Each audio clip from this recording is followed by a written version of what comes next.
नमस्कार मित्रों, आप જોઈ શકો છો હવે હું સીતા મહેલ એટલે જનક મહેલ, જનક રાજાનો મહેલ કે જ્યાં સીતા માતા નાનપણથી લઈ અને મોટા થયા અને બાજુમાં જે મેં તમને બતાવ્યું સભા મંદિર એટલે સ્વયંવર ત્યાં એમના લગ્ન થયા હતા બરાબર।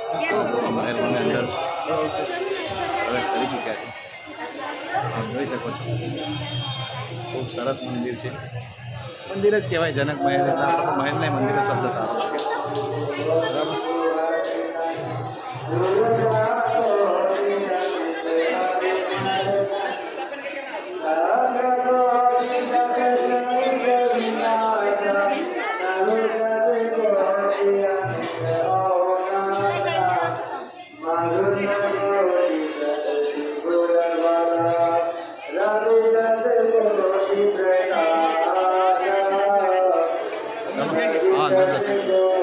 पाकिट मार से सावधान पाकिट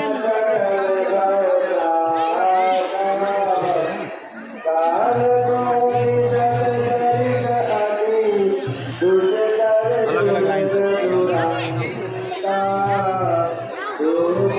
जैनो कही दियो आगर अच्छा जैनो हाँ बात